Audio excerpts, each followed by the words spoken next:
నమస్తే welcome to TV 999 news. ఇక వార్తల్లోని వివరాలు చూద్దాం.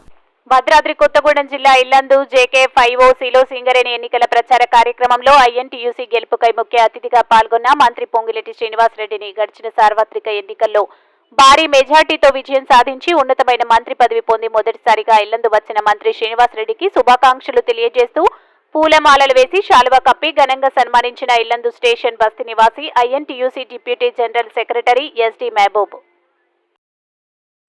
ఎన్నికల్లో గడియార గుర్తు మీద INTUC ఓటేసి గెలిపించాలని ప్రార్థిస్తూ సమయం తక్కువ ఉంది కాబట్టి అందరూ కాంగ్రెస్ పార్టీ సంస్థ INTUC ప్రార్థన గడియారం గుర్తుకే గారు JK5OC కార్మికుల ద్వారా ఇల్లందు పట్టణ కాంగ్రెస్ నాయకులు అదే రామరెడ్డి గోపాలరెడ్డి గారు జిల్లా రాష్ట్ర నాయకులు అందరికీ నమస్కారం. సోదరులారా, 27 ఎన్నికల్లో గడియార గుర్తు మీద INTUC ఓటేసి గెలిపించాలని ప్రార్థిస్తూ సమయం తక్కువ ఉంది కాబట్టి అందరూ కాంగ్రెస్ పార్టీ సంస్థ INTUC ప్రార్థన గడియారం గుర్తుకే. నేను ఇల్లందు CSPలో స్టాంపింగ్ మొదలు పనిచేస్తున్నాను. INTUC central deputy general secretary. ఇప్పుడు రాబోయే 27వ తారీఖు జరిగే ఎన్నికలు చాలా చరిత్రాత్మకమైనది. కార్మికులు మలుపు తిరిగే ఎన్నికలు. ఈ ఎన్నికలు దృష్టి పెట్టుకుని సమస్త కార్మికులు మా INTUCకి మీరు ఓటేసి గెలిపించాలని, గెలిపిస్తే 6 గ్యారంటీలు మేము తప్పక అమలు చేస్తామని, అదే రేవంత్ రెడ్డి గారు 6 గ్యారంటీలలో ఆయన 3 గ్యారంటీలు అమలు చేసి చరిత్ర సృష్టించినారు.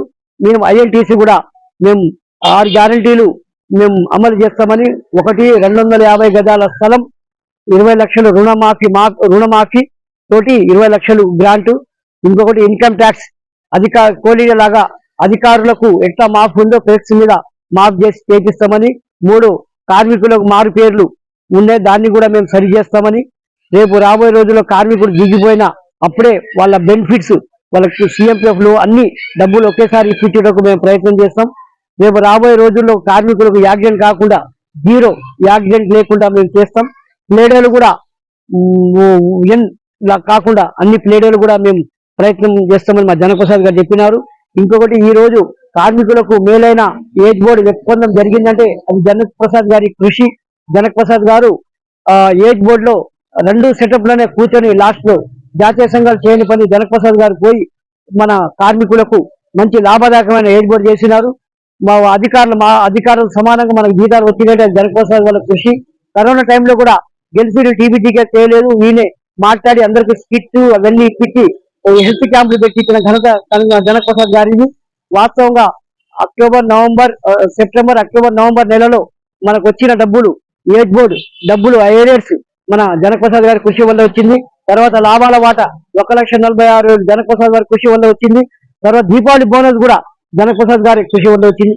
ఆయన అధికారం లేనప్పుడే కార్మికులకు ఇంత చేసినప్పుడు ఇక అధికారం వచ్చిన తర్వాత ఎంత చేస్తాడని కార్మికులు ఆశించి కార్మికులు జనప్రసాద్ గారి నాయకత్వాన్ని, ఇక్కడ ఎల్లందులో కనకయ్య గారి నాయకత్వాన్ని, ఇటు మా జగన్నాథం, ఇటు నా మహబూబు, ఇటు మన కోటిరెడ్డి, మన చిన్న, ఇటు కన్నయ్య, అన్వర్, మా అందరి ఖాళీ అందరి మేము ఇక్కడ కార్మికులకు అండగా ఉండి మీ మీకు తోడు నీడగా ఉండి మీకు అన్ని కష్ట సుఖాల్లో కూడా మేము ఉంటామని, మాకు మీరు ఓటేసి అఖండ మెజార్టీలో గెలిపిస్తే కనకయ్య గారు దాన్ని స్వీకరించి రేవంత్ రెడ్డికి కానుకకిచ్చి మన ఎల్లందు కొత్త బాయిలు కొత్త ఓసీలు రావాలని మేము ఆశిస్తూ మీరు 27వ తారీఖు గడియారం గుర్తుకు ఓటేసి గెలిపించాలని, జనప్రసాద్ నాయకత్వాన్ని బలపరచాలని నేను నాకు అవకాశం ఇచ్చిన మీడియా వారికి. మరిన్ని వివరాల కోసం చూస్తూనే ఉండండి టీవీ 999 న్యూస్.